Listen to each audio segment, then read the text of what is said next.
Hi students, welcome in this video. इस video में हम लोग पढ़ेंगे representation of electrodes and measurement of electrode potential. इसके पहले हम लोग पढ़ चुके हैं already electrode potential and cell potential, EMF of the cell. अब इस वीडियो में हम उसी के आगे कंटिन्यू करने जा रहे हैं, बट इसके पहले हम लोग पढ़ने जा रहे हैं representation of electrodes and cell. जैसे देखिए, अगर हम एक सेल बनाते हैं जिसमें जिंक इलेक्ट्रोड और कॉपर इलेक्ट्रोड को ऐसे लिखते हैं। जिंक रॉड को डिप कर दिया जिंक सल्फेट सॉल्यूशन में, और ये जो इलेक्ट्रोड है इसको हम कहेंगे जिंक इलेक्ट्रोड। यहाँ पे रिएक्शन क्या हो रहा है, Zn2+ का फॉर्मेशन हो रहा है फ्रॉम द जिंक मेटल, यानी कि जिंक मेटल का ऑक्सीडेशन हो रहा है। दूसरा इलेक्ट्रोड हम लेते हैं कॉपर इलेक्ट्रोड। यहाँ पे देखिए, ये कॉपर रॉड को हमने डिप कर दिया कॉपर सल्फेट सॉल्यूशन में, तो कॉपर आयन 2 इलेक्ट्रॉन गेन करेगा और कॉपर मेटल में चेंज हो जाएगा। ये कॉपर सल्फेट सॉल्यूशन है। ये 2 इलेक्ट्रोड्स हो गए, copper electrode and zinc electrode. आपको ऑलरेडी पता है यहाँ पे ऑक्सीडेशन और यहाँ पे रिडक्शन हो रहा है, तो इस पे नेगेटिव चार्ज आएगा और इस पे पॉजिटिव चार्ज आएगा। अगर हम इन दोनों को कंडक्टिंग वायर से ज्वाइन कर देंगे तो इसमें करंट फ्लो करने लगेगा और ये सेल बन जाएगा।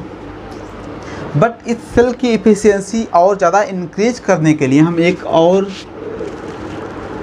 पार्ट यहाँ पे यूज़ करते हैं, that part is salt bridge. यहाँ पे एक और पार्ट यूज हो रहा है सेल में, इस पार्ट को हम कह रहे हैं साल्ट ब्रिज। साल्ट ब्रिज में क्या होता है, इनर्ट साल्ट होता है जो दोनों इलेक्ट्रोलाइट सॉल्यूशन के इलेक्ट्रिकल न्यूट्रलिटी को मेंटेन करके रखता है और सेल के इंटरनल सर्किट को कंप्लीट करता है। हाँ, आप लोग फंक्शन ऑफ साल्ट ब्रिज याद रखेंगे, दिस इज इंपॉर्टेंट पॉइंट।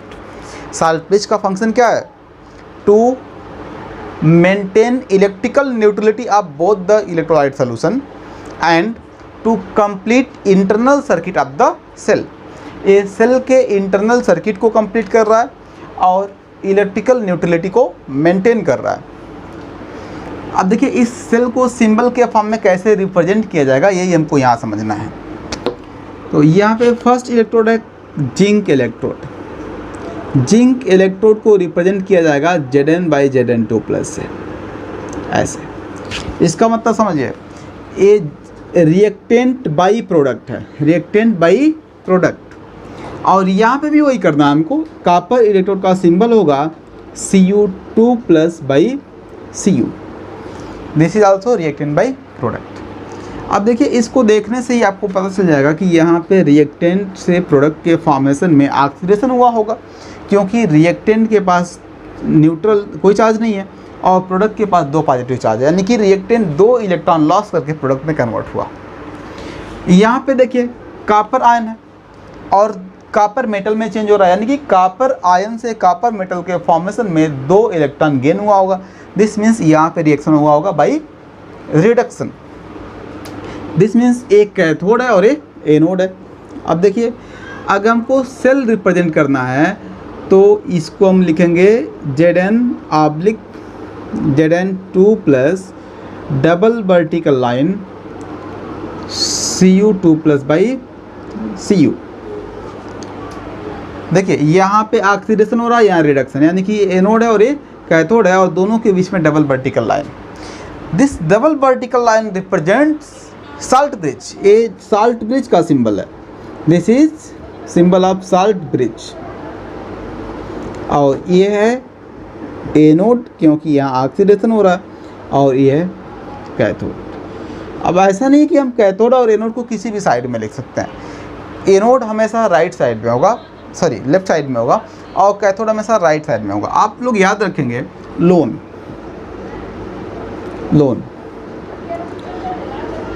में L है for left, L stand for left, O stand for oxidation, A stand for anode and N stand for negative. देखिए, लोन का फुल फॉर्म होगा left oxidation anode negative, यानी कि voltaic cell में जो left electrode है वो हमेशा एनोड होगा और उस पर ऑक्सीडेशन होगा और वो निगेटिवली चार्ज इलेक्ट्रोड होगा। तो आप ये वर्ड याद करके पूरा याद कर सकते हैं एनोड का पूरा कंडीशन। और अगर एनोड आपको पता है कि निगेटिवली होता है तो कैथोड पॉजिटिवली होगा। आपको पता है एनोड पे ऑक्सीडेशन हो रहा है तो कैथोड पे रिडक्शन होगा। आपको पता है कि एनोड लेफ्ट साइड में लिखना है तो कैथोड राइट साइड में लिखना है। मतलब आप लोग याद रखेंगे तो दूसरा इलेक्ट्रोड ऑटोमेटिक आपको पता होगा कहाँ लिखना है।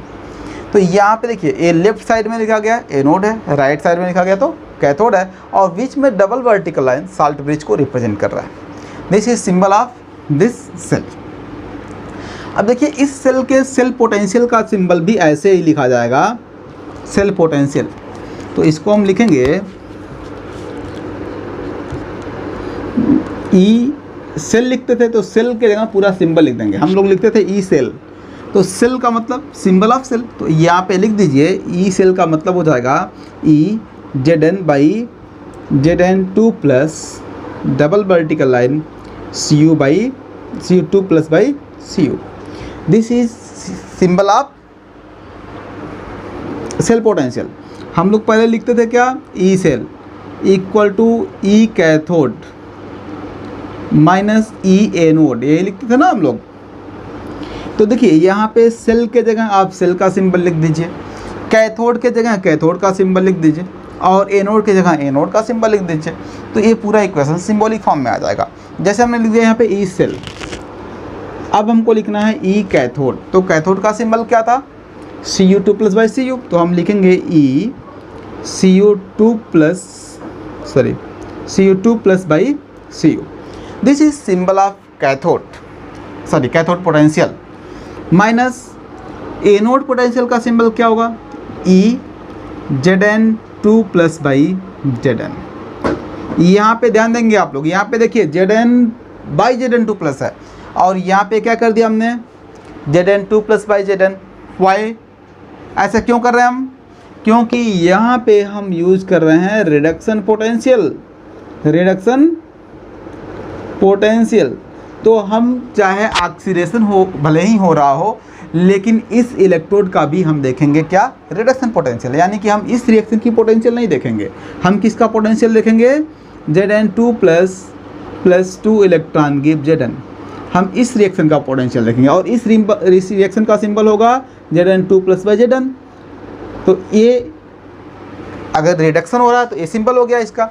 अब यहाँ पे आप लिख देंगे ई Zn2 प्लस बाई Zn, तो ये हो गया इस रिएक्शन का पोटेंशियल। इस रिएक्शन का पोटेंशियल अगर आपको लिखना है तो आप लिखेंगे ई Zn बाई Zn2 प्लस। लेकिन ये क्या है, दिस इज ऑक्सीडेशन पोटेंशियल। हमको क्या करना है, दोनों इलेक्ट्रोड के रिडक्शन पोटेंशियल का डिफरेंस फाइंड करना है। तो रिडक्शन पोटेंशियल का सिंबल लिखने के लिए आप रिडक्शन रिएक्शन ही लिखेंगे, ना कि ऑक्सीडेशन रिएक्शन। यानी कि जो सिंबल के फॉर्म में सेल लिखा जाएगा, इस सिंबल में आप रिडक्शन रिप्रेजेंट करेंगे, ऑक्सीडेशन नहीं। और यहाँ पे भी चाहे कैथोड या एनोड दोनों ही केस में, क्योंकि हम यहाँ पे फाइंड कर रहे हैं difference of reduction potential of both the electrode. तो ये आप लोगों को समझ में आ गया होगा, सेल का रिप्रेजेंटेशन और सेल पोटेंशियल का रिप्रेजेंटेशन, इलेक्ट्रोड का रिप्रेजेंटेशन और इलेक्ट्रोड पोटेंशियल का रिप्रेजेंटेशन। अब देखिए अगर हमको स्टैंडर्ड इलेक्ट्रोड पोटेंशियल दिखाना है तो कुछ नहीं करना, यहाँ पे ई नॉट लगा देना बस।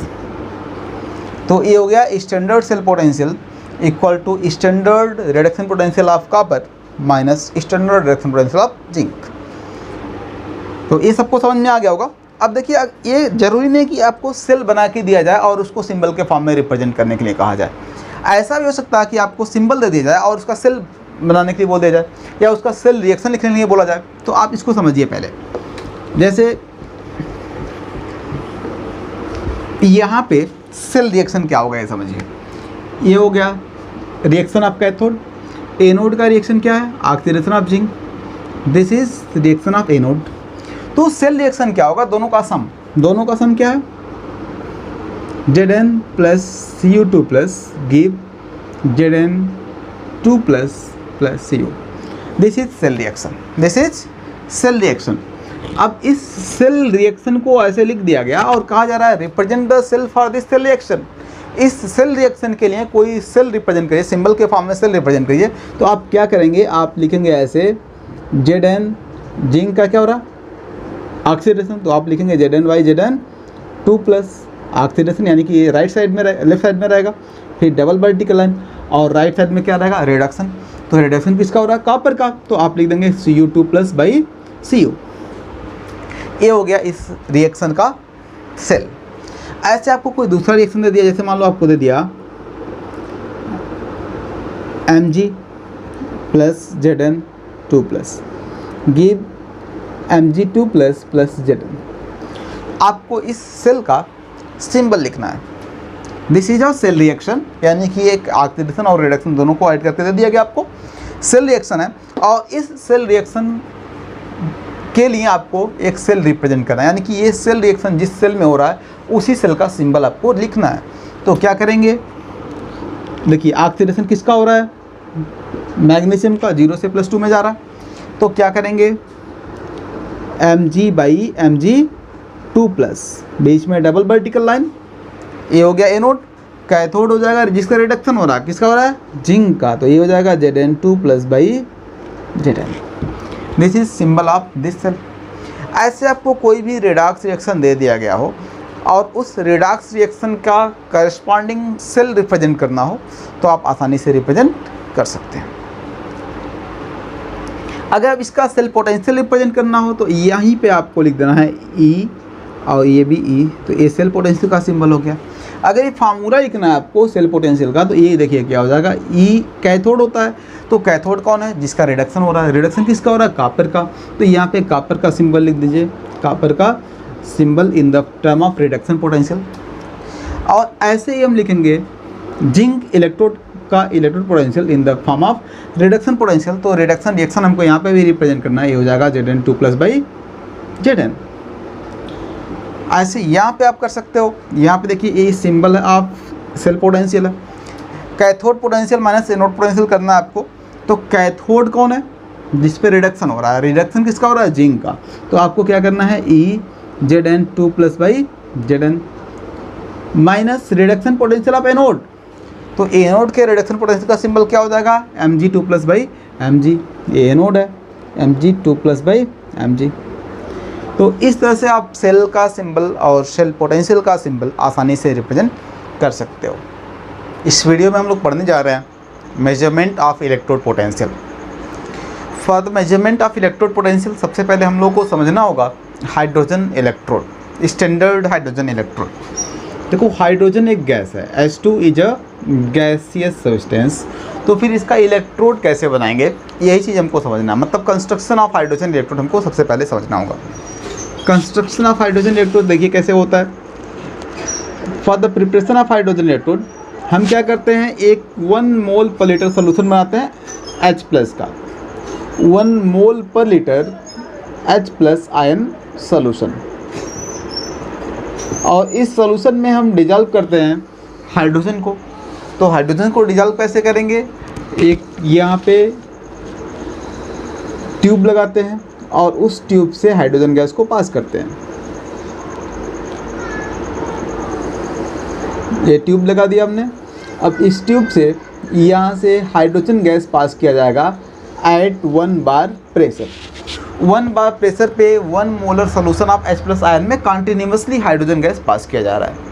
अब ये रिएक्शन कहाँ पे होगा, जैसे यहाँ पे कोई इलेक्ट्रोड नहीं, हम जनरली क्या कहते हैं, कोई इलेक्ट्रोड प्रिपेयर करने के लिए एक इलेक्ट्रोलाइट सोल्यूशन में कंडक्टर रॉड को डिप करते हैं। This arrangement is electrode.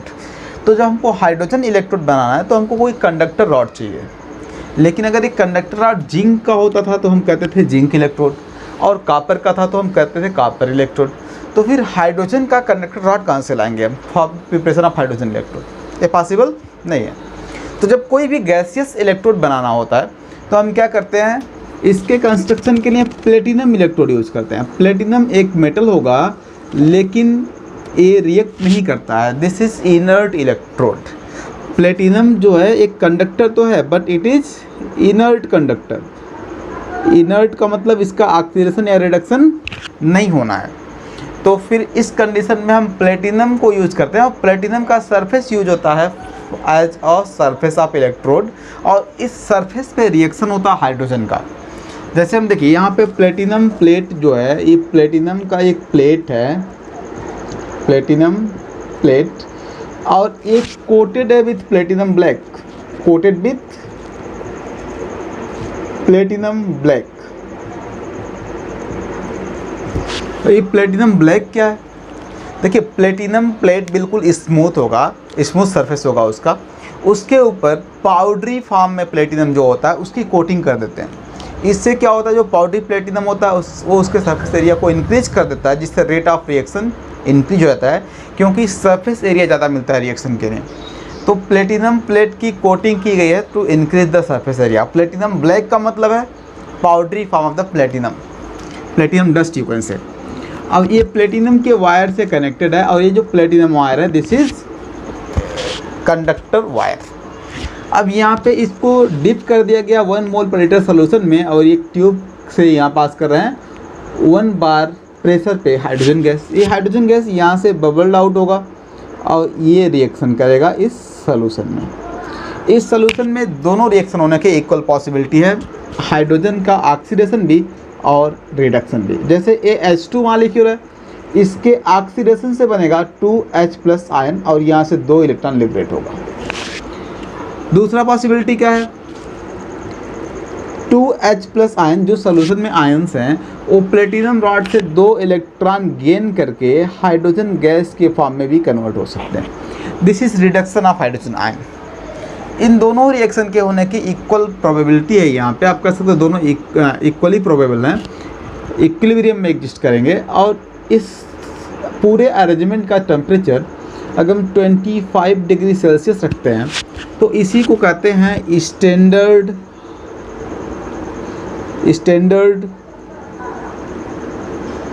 Hydrogen electrode, standard hydrogen electrode. Standard hydrogen electrode means hydrogen electrode constructed at 1 bar pressure, 25 degree Celsius temperature and 1 मोल पर litre solution of H+ ion. तो इस electrode को कहते हैं standard hydrogen electrode. Standard hydrogen electrode में ये दोनों reaction equilibrium में एग्जिस्ट करता है, यानी कि H2 give 2H++ 2 electron and 2H+ gains 2 electron to give H2। इसलिए इस रिएक्शन का जो पोटेंशियल है, ये आपको इस इलेक्ट्रोड का जो इलेक्ट्रोड पोटेंशियल है that is 0 volt. E electrode is 0 volt. This is standard hydrogen electrode, इसकी इलेक्ट्रोड पोटेंशियल 0 वोल्ट होती है।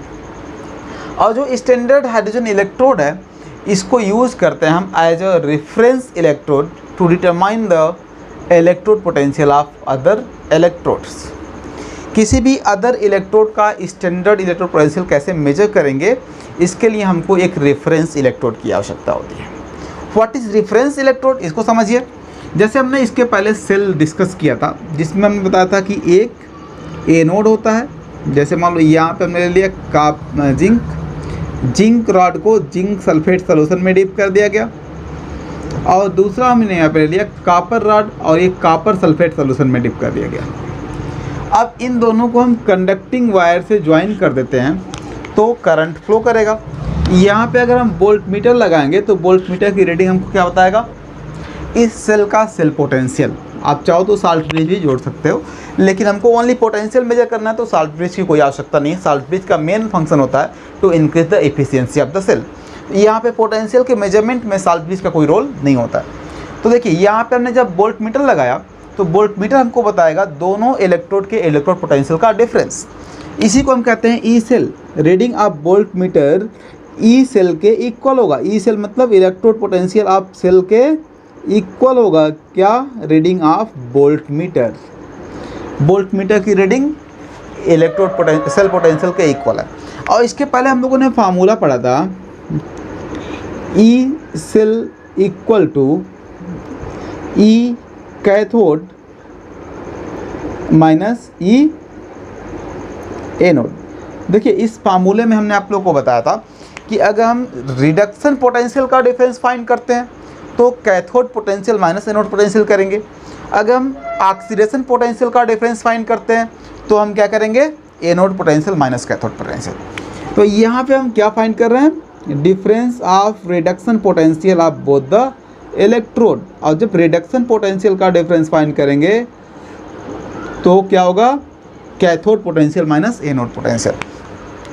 एक चीज़ आप लोग समझ लीजिए कि जब भी हम कोई फार्मूला यूज़ करेंगे या कोई भी क्वेश्चन सॉल्व करेंगे तो वहाँ पे हम रिडक्शन पोटेंशियल के बेसिस पे ही सॉल्व करते हैं, ऑक्सीडेशन पोटेंशियल के बेसिस पे कभी कोई क्वेश्चन सॉल्व नहीं करते। जनरली जो भी फार्मूले बुक्स में दिए हुए हैं वो सब रिडक्शन पोटेंशियल के बेसिस पे दिए हुए हैं।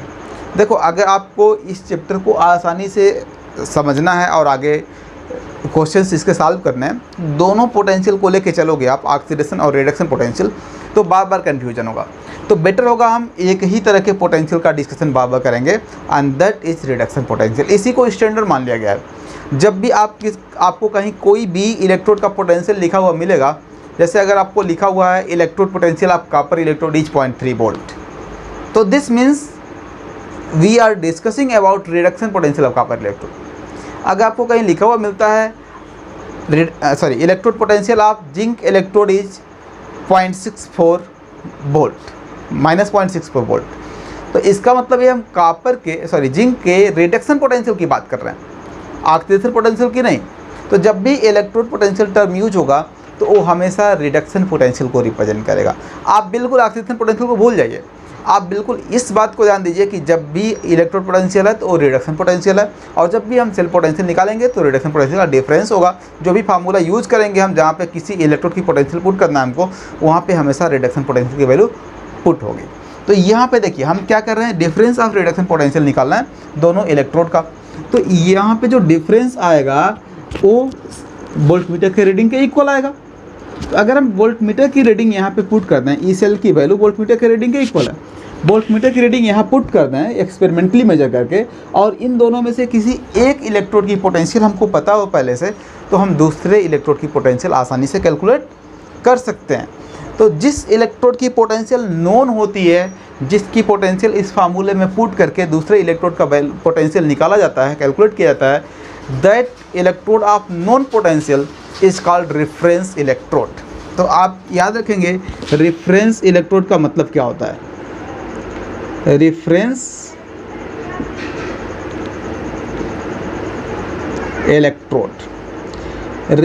Electrode means the electrode whose potential is known during the measurement of electrode potential।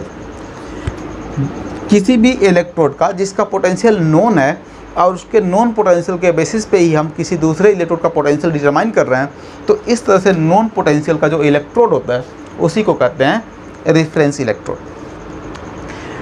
तो आप लिख सकते हो electrode of non potential, electrode of non potential.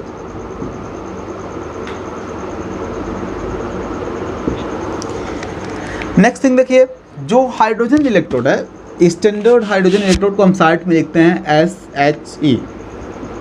जो स्टैंडर्ड हाइड्रोजन इलेक्ट्रोड है, this is the most common reference electrode for the determination of standard electrode potential of other electrode. किसी भी दूसरे इलेक्ट्रोड का स्टैंडर्ड इलेक्ट्रोड पोटेंशियल डिटरमाइन करने का सबसे common reference electrode है स्टैंडर्ड हाइड्रोजन इलेक्ट्रोड। अगर आपसे कभी कोई क्वेश्चन ऐसे ऑब्जेक्टिव टाइप में पूछा जाए कि विच one of the following is reference electrode, और वहाँ पे SHE दिया है, तो this is the correct option. अगर SHE नहीं दिया हुआ है और आपसे पूछ रहा है which one of the following is can be use as reference electrode, तो आप वहाँ पे देखेंगे जो गैसियस इलेक्ट्रोड होंगे वही कॉमनली रेफरेंस इलेक्ट्रोड के फॉर्म में यूज होते हैं। या तो जिसके पोटेंशियल नोन है उसको भी हम यूज़ कर सकते हैं, लेकिन उसके लिए गिवन होना चाहिए पोटेंशियल, नहीं तो आप गैसियस इलेक्ट्रोड को यूज़ करोगे as a reference electrode, specially standard hydrogen electrode को। तो अब देखिए इसको यहाँ पे समझेंगे। अगर इसका टेम्परेचर 25 डिग्री सेल्सियस, कंसंट्रेशन 1 मोल पर लीटर और प्रेशर 1 बार रखा जाए दोनों सोल्यूशन का, तो फिर क्या होगा, ये दोनों स्टैंडर्ड इलेक्ट्रोड हो जाएंगे। This is standard copper electrode and this is standard zinc electrode.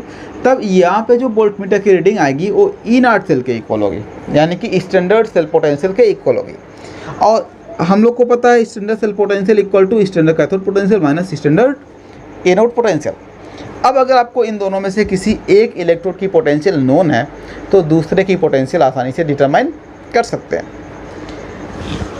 आपको दोनों इलेक्ट्रोड में से किसी एक इलेक्ट्रोड का स्टैंडर्ड रिडक्शन पोटेंशियल वैल्यू पता है तो आप दूसरे इलेक्ट्रोड का स्टैंडर्ड रिडक्शन पोटेंशियल वैल्यू आसानी से डिटरमाइन कर सकते हैं with the help of this formula. तो अगर हमको किसी भी एलिमेंट का, किसी भी मेटल का इलेक्ट्रोड बनाना है, जैसे मान लीजिए हमने बना दिया सिल्वर का इलेक्ट्रोड, कैसे बनाएंगे? इसके लिए हम क्या करेंगे, सिल्वर नाइट्रेट सोल्यूशन में सिल्वर रॉड को डिप कर देंगे, सिल्वर रॉड इन सिल्वर नाइट्रेट सोल्यूशन।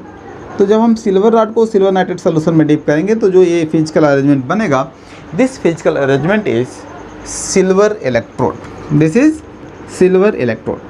अगर इसका कंसंट्रेशन 1 मोल पर लीटर लिया जाए और पूरे अरेंजमेंट का टेम्परेचर 25 डिग्री सेल्सियस लिया जाए और प्रेशर 1 बार लिया जाए तो इसको हम कहेंगे स्टैंडर्ड सिल्वर इलेक्ट्रोड। अब ये जो स्टैंडर्ड सिल्वर इलेक्ट्रोड बना, इसको हम क्या करते हैं, स्टैंडर्ड हाइड्रोजन इलेक्ट्रोड से ज्वाइन कर देते हैं। स्टैंडर्ड हाइड्रोजन इलेक्ट्रोड से इसको ज्वाइन कर देते हैं। जैसे ये है स्टैंडर्ड हाइड्रोजन इलेक्ट्रोड, इसमें क्या कर रहे हैं हम, 1 बार प्रेशर पे हाइड्रोजन गैस पास कर रहे हैं। इसमें यहाँ पे 1 मोल पर लीटर सोल्यूशन है H+ का और पूरे अरेंजमेंट का, दोनों सेल के अरेंजमेंट का टेम्परेचर है 25 डिग्री सेल्सियस। अब हम इस प्लेटिनम वायर को कनेक्ट कर दे रहे हैं सिल्वर रॉड के साथ और यहाँ पे वोल्ट मीटर लगा दे रहे हैं। तो यहाँ पे वोल्ट मीटर की रीडिंग हमको क्या बताएगा, इस सेल का सेल पोटेंशियल बताएगा। तो हम स्टैंडर्ड सेल पोटेंशियल यहाँ पे हम पुट कर देंगे E0 cell equal to reading of voltmeter. और फार्मूला क्या है, E0 cell equal to E0 cathode minus E0 anode, ये हमारा फार्मूला है। अब देखिए, अब हमको ये जस्टिफाई करना होगा कि इन दोनों में से कौन सा इलेक्ट्रोड कैथोड है और कौन सा इलेक्ट्रोड एनोड है। ये कैसे जस्टिफाई करेंगे? इसके जस्टिफिकेशन के लिए हम क्या करेंगे, हम देखेंगे कि हाइड्रोजन और सिल्वर का पोजीशन क्या है एक्टिविटी सीरीज में। एक्टिविटी सीरीज में जो मोर रिएक्टिव होगा out of hydrogen and silver वो एनोड है और दूसरा कैथोड है। तो आप देखो हाइड्रोजन और सिल्वर में ज़्यादा रिएक्टिव है हाइड्रोजन, तो hydrogen is anode and silver is cathode. तो आपको क्या करना है, फिर हाइड्रोजन इलेक्ट्रोड की पोटेंशियल यहाँ पे पुट कर देनी है 0। तो फिर सेल पोटेंशियल जो होगा E0 सेल, यानी कि वोल्ट मीटर की रीडिंग E0 सेल के इक्वल है, तो वोल्ट मीटर की रीडिंग कैथोड पोटेंशियल के वैल्यू के इक्वल आ जाएगा, क्योंकि standard oxidation potential of hydrogen electrode 0 होता है या standard reduction potential of hydrogen electrode 0 होता है। तो अगर आप यहाँ पे फार्मूला यूज़ करते हो और हाइड्रोजन इलेक्ट्रोड को as a reference electrode use करते हो, तो हाइड्रोजन एनोड है तो anode standard electrode potential of anode 0 हो जाएगा। अगर हाइड्रोजन कैथोड है तो standard electrode potential of cathode 0 हो जाएगा। ऐसे मतलब एक इलेक्ट्रोड की पोटेंशियल 0 हो जाएगी, क्योंकि आपने एक इलेक्ट्रोड की जगह यूज़ कर लिया स्टैंडर्ड हाइड्रोजन इलेक्ट्रोड। तो इसकी पोटेंशियल हमेशा नोन है, दैट इज 0 वोल्ट, इसलिए ये हो गया रेफरेंस इलेक्ट्रोड। अब देखिए 1 बाय 1 सभी मेटल्स का उसी के साल्ट सोल्यूशन में डिप करके इलेक्ट्रोड बनाया जा सकता है और उनको स्टैंडर्ड हाइड्रोजन इलेक्ट्रोड के साथ ज्वाइन करके उसकी standard electrode potential value determine की जा सकती है। तो जब हम सभी मेटल्स का, नॉट ओनली मेटल्स, ऐसे हम नॉन मेटल का भी बना सकते हैं, जैसे हाइड्रोजन का बनाया हमने, इट इज़ नॉन मेटल, तो ऐसे हम किसी नॉन मेटल का भी इलेक्ट्रोड बना सकते हैं। इस तरह से जब हम सभी स्पेसीज़ का इलेक्ट्रोड कंस्ट्रक्ट कर लेंगे और उनको 1 बाय 1 हाइड्रोजन इलेक्ट्रोड के साथ ज्वाइन करके उसका स्टैंडर्ड इलेक्ट्रोड पोटेंशियल निकाल लेंगे। एक चीज़ यहाँ पे ध्यान दीजिए, स्टैंडर्ड इलेक्ट्रोड पोटेंशियल का मतलब है स्टैंडर्ड रिडक्शन पोटेंशियल। तो हम जब 1 बाय 1 सभी मेटल्स या नॉन मेटल्स का standard reduction potential value determine कर लेंगे, फिर उन सभी स्पेसीज को स्टैंडर्ड रिडक्शन पोटेंशियल के इंक्रीजिंग या डिक्रीजिंग ऑर्डर में अरेंज करेंगे, तो एक सीरीज ऑफ केमिकल स्पेसीज मिल जाएगा हमको, series of chemical species in increasing और decreasing order of their standard reduction potential. तो इसी सीरीज को हम कहते हैं इलेक्ट्रोकेमिकल सीरीज, इलेक्ट्रोकेमिकल सीरीज। अब हमको समझना है इलेक्ट्रोकेमिकल सीरीज क्या है और इसका यूज क्या है।